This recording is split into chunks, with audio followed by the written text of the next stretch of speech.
Hello students, I am Sumit. Welcome to the class. जैसा कि आप जानते हैं कि हमने एक्सरसाइज 3.1 से लेकर मिसलिनियस एक्सरसाइज थर्ड तक हम पढ़ चुके हैं, लेकिन मेरा ये मानना है कि जिन बच्चों को 3.4 को भी समझना है, 3. उनको उत्सुकता है, क्यूरियोसिटी है कि 3.4 में उनको किस तरह से क्वेश्चन सोल्व करना है, तो छोटी सी एक्सरसाइज है, तो मैं इस पर आज वीडियो बना रहा हूँ। उससे पहले हम 3.4 की इंट्रोडक्शन पढ़ेंगे, उसके बाद एक्सरसाइज 3.4 करेंगे और ज़्यादा लंबी वीडियो बनने नहीं वाली है। जो हमारी पहली जो एक्सरसाइज रही हैं वो काफ़ी इंपॉर्टेंट भी रही हैं और थोड़ी इसके कंपैरिजन में लंबी भी रही हैं। तो आज हम एक्सरसाइज 3.4 के इंट्रोडक्शन को पढ़ेंगे। चलो शुरू करते हैं। देखिए, एक्चुअली में आपको 3.4 की अगर हम बात करते हैं तो 3.4 में आपको जितने भी आपकी ट्रिग्नोमेट्रिक इक्वेशंस हैं, अभी तक हम ट्रिग्नोमेट्रिक फंक्शंस के बारे में पढ़ रहे थे, या आप कह सकते हो कि एक तरीके से ट्रिग्नोमेट्रिक इक्वेशंस ही थी, लेकिन आपको वहां पर प्रूव करना था, यानी ट्रिग्नोमेट्रिक फंक्शन को एक खास वैल्यू के बराबर पुट करना था, या ट्रिग्नोमेट्रिक फंक्शन को ही एक दूसरे ट्रिग्नोमेट्रिक फंक्शन में चेंज करके प्रूव करना था। लेकिन यहाँ पर क्या है कि आपको ट्रिग्नोमेट्रिक इक्वेशन दी होगी और आपको उसको सोल्व करना होगा। और सोल्व का मतलब यहाँ पर होगा, जैसे कि अगर मैं ये कहूं कि भाई साइन एक्स इक्वल्स टू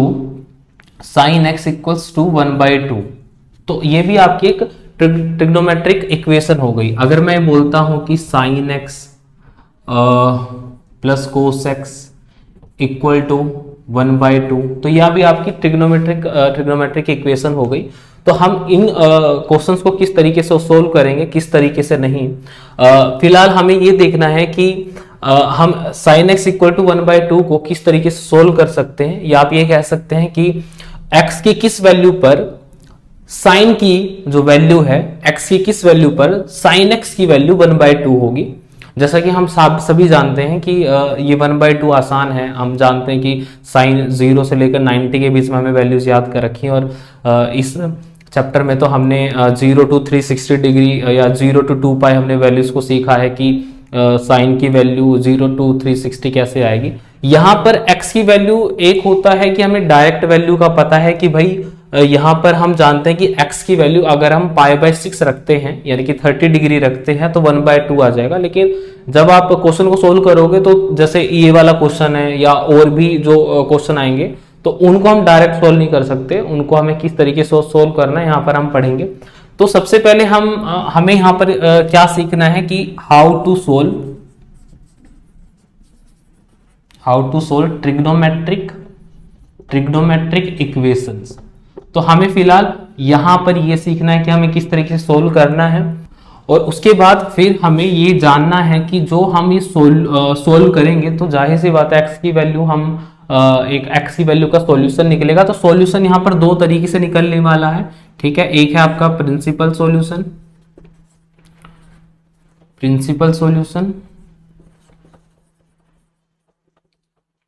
और दूसरा होगा आपका जनरल सॉल्यूशन।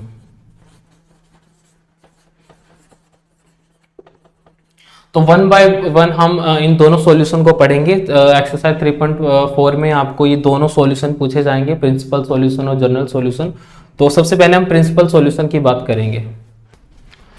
तो प्रिंसिपल सॉल्यूशन में हमें करना क्या है, देखिए, अगर हमें कुछ ऐसा गिवन है कि साइन एक्स इक्वल्स टू क्या 1/2, ठीक है।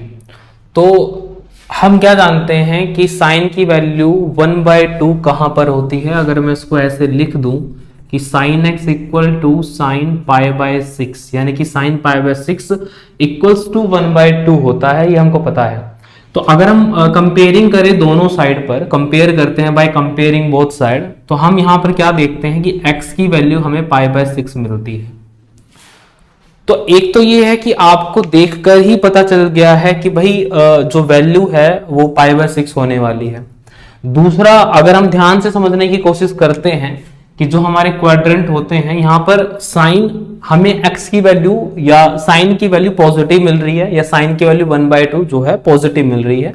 तो साइन की वैल्यू पॉजिटिव किस क्वाड्रेंट में होती है, तो हमें पता है कि सेकंड क्वाड्रेंट में होती है, ठीक है, और फर्स्ट क्वाड्रेंट में होती है। तो डायरेक्ट वैल्यू मिल रही है, तो इसका मतलब ये कि फर्स्ट क्वाड्रेंट में हमारा ये जो आंसर है, ये फर्स्ट क्वाड्रेंट के हिसाब से हमें वैल्यू मिली है। अब अगर मैं इसको साइन एक्स को अगर मैं सेकंड क्वाड्रेंट के हिसाब से देखता हूं, यानी कि यहां पर पाए है, तो यहां मैं इसको क्या रख सकता हूं, यानी कि इस हिसाब से π/6 हमें थीटा की वैल्यू मिली है, तो इस थीटा को अगर मैं सेकंड क्वाड्रेंट में लेके जाऊं तब भी साइन की वैल्यू हमें पॉजिटिव मिलती है, तो यानी कि पाई माइनस थीटा यानी कि π/6, यानी कि π/6 को अगर मैं पाई में से माइनस करता हूं तो मुझे सेकंड क्वाड्रेंट में ही वो वैल्यू मिलने वाली है जहां पर साइन की वैल्यू पॉजिटिव होती है। तो यहां पर मैं क्या निकालता हूं, sine x equals to sine 5π/6, तो यहां पर मुझे x की वैल्यू क्या मिलती है 5π/6। तो यहां पर फिलहाल हमें दो वैल्यू मिली है, x की वैल्यू π/6 है, या ये कह सकते हो आप कि हमें x के दो सॉल्यूशन मिले हैं π/6 और x की वैल्यू 5π/6। तो फिलहाल हमें पता चला कि भाई x की दो वैल्यूज यहां पर निकल सकती हैं पॉजिटिव के हिसाब से। लेकिन अगर मैं फर्स्ट क्वाड्रेंट के हिसाब से लेके चलता हूं, जैसे हमने रोटेशन की अगर हम बात करते हैं कि ये π/6 और π/6 का मतलब 30 डिग्री, तो 30 डिग्री लगभग यहां पर आने वाला है। अगर मैं इसको रोटेट करवाऊं वापस, यानी कि यहां से लेकर वापस रोटेट करवाऊं, तो वापस मुझे पॉजिटिव वैल्यू मिलने वाली है। कहने का मतलब ये हुआ कि अगर मैं इसको ऐसे भी लिखता हूं कि साइन x इक्वल टू 2π में से अगर मैं π/6 को माइनस करता हूं तो मेरी वैल्यू क्या निकलेगी, साइन 2 ये हो जाएगा 12 और 11 π/6, तो एक वैल्यू ये निकली है। ठीक है, हो गया। और अगर मैं इसको ये भी लिखूं sine x equal to sine 4π minus π/6, क्योंकि हम जानते हैं कि अगर हम 2π को रोटेट करते हैं, 2π के मल्टीपल से थीटा को अगर हम माइनस करते हैं, सॉरी मैं माइनस गलत कर रहा हूं, मुझे पॉजिटिव करना था यहां पर, क्योंकि मुझे फर्स्ट क्वाड्रेंट में लेके जाना है, तो मुझे प्लस करना है, क्योंकि 2π में मैं प्लस करूंगा तभी ये 30 डिग्री तक ये जो एंगल है वो पहुंच पाएगा। तो मेरा जो आंसर है वो 13π होगा। यहां पर भी मैं प्लस करता हूं, यानी कि 2π के मल्टीपल्स को अगर मैं थीटा के साथ प्लस करूं तो हमें पता है कि वो फर्स्ट क्वाड्रेंट में ही हमें मिलेगा, तो फर्स्ट क्वाड्रेंट में साइन की वैल्यू हमें पॉजिटिव मिलती है। तो अगर मैं इसको सोल्व करता हूं तो यहां पर मुझे मिलता है 225π/6, यहां पर मुझे x की वैल्यू मिली है क्या 13π/6, और यहां पर x की वैल्यू मिली है 25π/6। तो ऐसे करते करते मैं इनफाइनाइट वैल्यूज निकाल सकता हूं x की। 4π 2π का मल्टीपल 4π है, उसी तरीके से अगर मैं इसको रख दूं 6π + π/6 तब भी मुझे आंसर सही मिलने वाला है। अगर मैं रखता हूं 8π, यहां पर 4 की जगह 8π + π/6 तब भी मुझे पॉजिटिव आंसर मिलने वाला। तो ऐसे तो मुझे इनफाइनाइट वैल्यूज मिलने वाली है।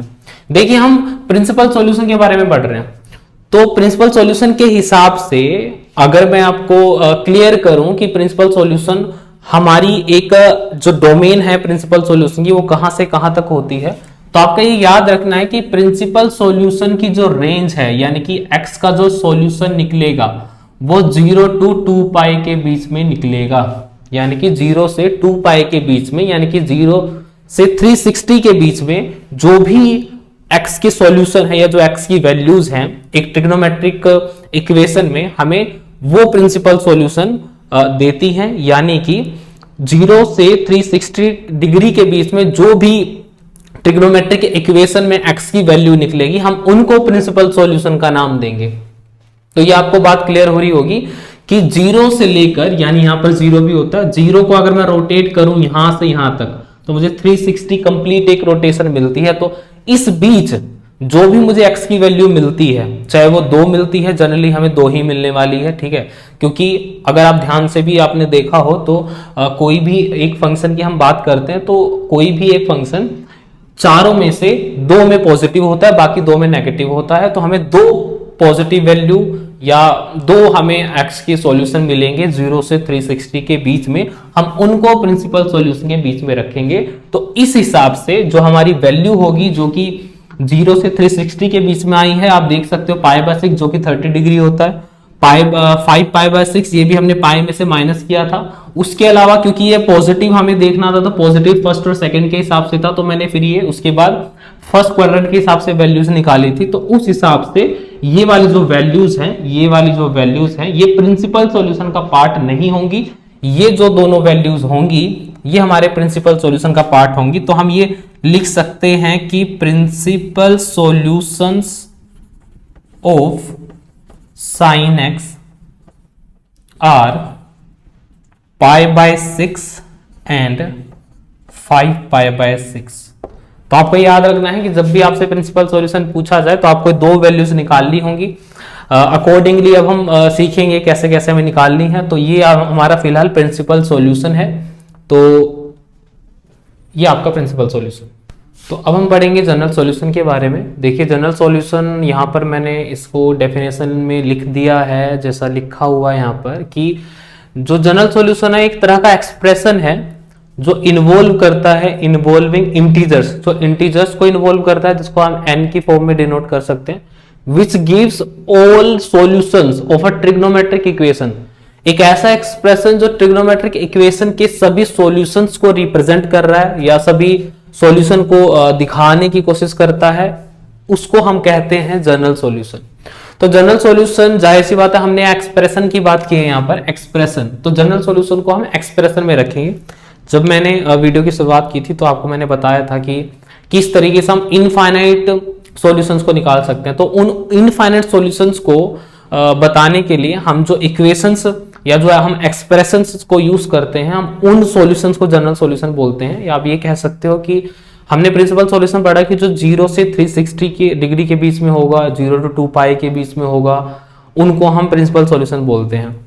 जनरल सॉल्यूशन हम उनको बोलेंगे जो उसको उसकी लिमिट को पार कर रहे हैं, जो लिमिट हमने प्रिंसिपल सॉल्यूशन में पढ़ी थी, यानी कि 0 से आप 360 तक सॉल्यूशन जो प्रिंसिपल सॉल्यूशन पढ़ते हो, उसके बाद अगर कोई भी एंगल 360 को क्रॉस करता है, रोटेट करके वापस वो मिलता है, तो हमें वहां पर जो इनफाइनाइट सॉल्यूशन मिलते हैं, तो उन इनफाइनाइट सॉल्यूशन को एक एक्सप्रेशन से डिनोट किया जा सकता है, जिसको हम जनरल सॉल्यूशन बोल रहे हैं। तो यहाँ पर हमारे पास 3 जनरल सॉल्यूशन होते हैं, साइन का, कोस का और टेन का। यानी कि अगर हमें कोसेक की वैल्यू दे रखी है तो हम उसको साइन में चेंज करके जनरल सॉल्यूशन निकाल सकते हैं। कोस सेक की वैल्यू दे रखी है तो कोस में चेंज करना पड़ेगा उसको, तब हम जनरल सॉल्यूशन निकाल सकते हैं। टेन का अगर हमें जनरल सॉल्यूशन निकालना हो तो हम इस तरीके से निकालेंगे। कोट का निकालना है तो आपको उसको 10 में चेंज करना होगा, तब हम इसको निकालते हैं। तो ये है क्या, देखिए हमने ऊपर लिख दिया कि x और y ये दोनों रियल नंबर माने जाएंगे। अगर sin x sin y के इक्वल मिलता है तो वहां पर जो x का जो जनरल सॉल्यूशन होगा, यानी x की जो इनफाइनाइट जो वैल्यूज होंगी, हम इस एक्सप्रेशन से उसको डिनोट करेंगे। देखिए हम इसको फॉर्म, इसका जो डेरिवेशन है वो नहीं पढ़ रहे क्योंकि वो इंपॉर्टेंट भी नहीं है। हमें सिर्फ इतना ध्यान रखने की जनरल सॉल्यूशन की जो एक्सप्रेशंस हैं वो साइन, कोस और टेन की फॉर्म में कौन कौन सी होती है, ये हमें याद करनी होंगी। अगर आपको उनकी डेरिवेशन को देखना है तो आप एक्सरसाइज से पहले आपकी बुक्स में भी हैं, देखने की जरूरत है। जिसको है, जो जानना चाहता है कि कैसे हुआ तो देख सकता है। मेरे को इंपॉर्टेंट नहीं लग रही इसलिए मैं नहीं करा रहा। फिलहाल आपको याद होना चाहिए कि sine X equal to sine Y है। यहाँ पर एक्स की वैल्यू एक्स होगी, वाई की वैल्यू कोई एक थीटा होगी, जैसे π/6 प्रिंसिपल सॉल्यूशन में हमने निकाली थी π/6। तो y की वैल्यू एक तरह के π/6 है, जो कि एक रियल नंबर ही होगा। तो यहाँ पर x equal to N pi plus और -1 की पावर n और y, यहाँ पर n जो होगा for all n belongs to integer, z मतलब इंटीजर होता है, तो यहाँ पर n का मतलब इंटीजर से है। cos x का जो जनरल सॉल्यूशन होगा वो x equal to 2n pi plus minus y होगा। 10 की बात करें तो x equal to n pi plus y होगा। यह हमें याद रखने हैं जब हम जनरल सॉल्यूशन निकालेंगे। एक ये मैंने गलत उतार दिया है, एग्जाम्पल जो है यहाँ पर था हमारा -√3/2। तो हम एक एग्जाम्पल के थ्रू समझते हैं, इस एग्जाम्पल के थ्रू हम प्रिंसिपल सॉल्यूशन करेंगे, उसके बाद हम जनरल सॉल्यूशन पढ़ेंगे। देखिए प्रिंसिपल सॉल्यूशन पहले हम निकालेंगे, फिर जनरल सॉल्यूशन निकालेंगे। तो कैसे, sine X equals to minus sine √3/2 हमें पता है कहां पर होता है, π/3 पर होता है। जिनको नहीं पता उनको पता होना चाहिए, याद होने चाहिए। उसके अलावा अब हमें ये पता होना चाहिए कि साइन की वैल्यू किस क्वाड्रेंट में नेगेटिव होगी। तो साइन की वैल्यू नेगेटिव होगी और थर्ड क्वाड्रेंट में होगी और फोर्थ क्वाड्रेंट में होगी। तो अगर मैं इसको भेजता हूं थर्ड क्वाड्रेंट में, यानी कि अगर यहाँ पर देखते हो ये थर्ड क्वाड्रेंट है, ये फोर्थ क्वाड्रेंट है, यहाँ पर पाई है, यहाँ पर 2 पाई है। तो पाई में से थीटा माइनस करूंगा तो क्या आएगा, थर्ड क्वाड्रेंट में जाएगा। 2 पाई में मैं थीटा माइनस करूंगा तो फोर्थ क्वाड्रेंट में जाएगा। दोनों में साइन की वैल्यू नेगेटिव होती है, इसलिए मैं इस फंक्शन को थर्ड और फोर्थ क्वाड्रेंट में भेज रहा हूं। तो यहाँ पर मैं पाई में से π/3 माइनस करूंगा, ये मेरा हो गया थर्ड क्वाड्रेंट वाला।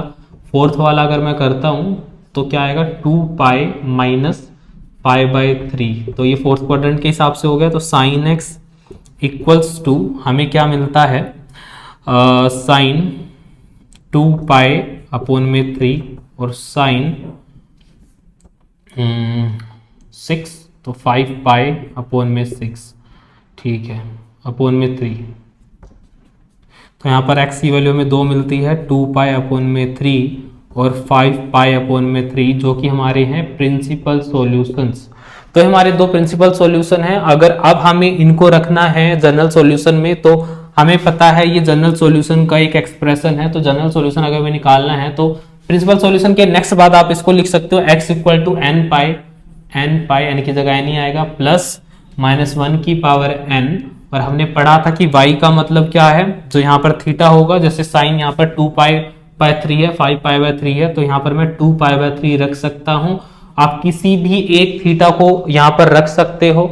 y का मतलब यहाँ पर क्या था, जो हमें थीटा मिला है 2 पाई बाय 3, तो मैंने वही रखा है। आप 5 पाई बाय 3 भी रख सकते हो, लेकिन एक स्टैंडर्ड फॉर्म के हिसाब से जो हमारी छोटी जो वैल्यू होगी, छोटी जो सॉल्यूशन होगा, हम उसको यहाँ पर रखते हैं।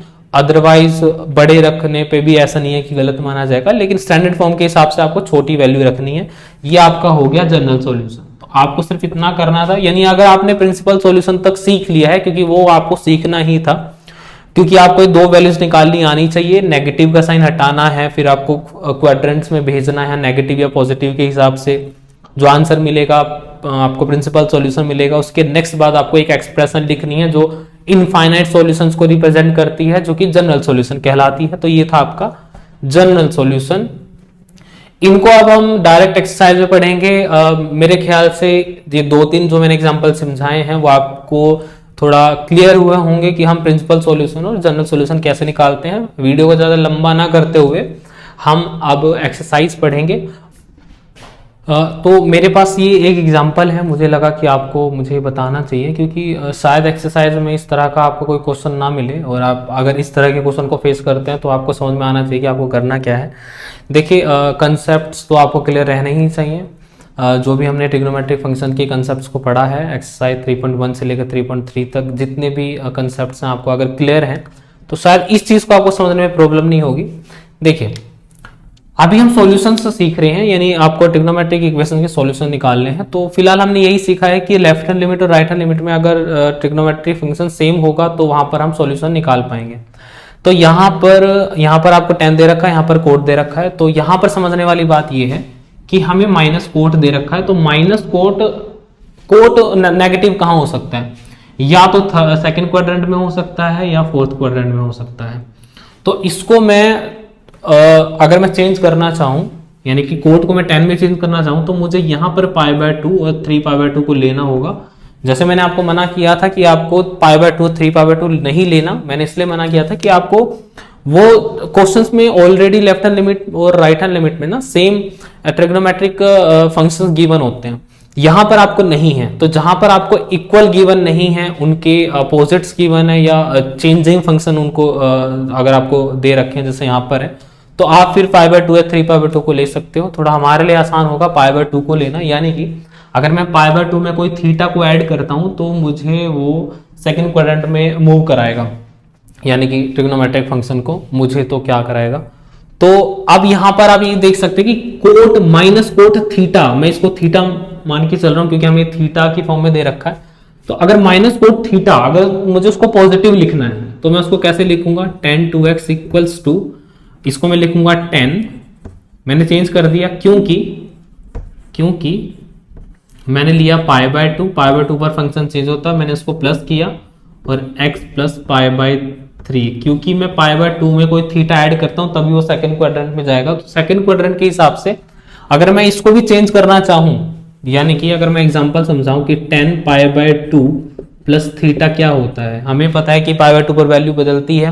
मैंने 10 को कोड में चेंज किया, इसके साथ थीटा रखा, π/2 प्लस थीटा, यानी कि किस क्वाड्रेंट में, क्या सेकंड क्वाड्रेंट में। सेकंड क्वाड्रेंट में 10 क्या होता है, नेगेटिव, तो हमें क्या मिल रहा है, माइनस कोट थीटा, यानी कि मैं माइनस कोट थीटा को 10 π/2 प्लस थीटा लिख सकता हूं, और थीटा की जगह पर ये ब्रैकेट था तो मैंने यहां पर लिख दिया है।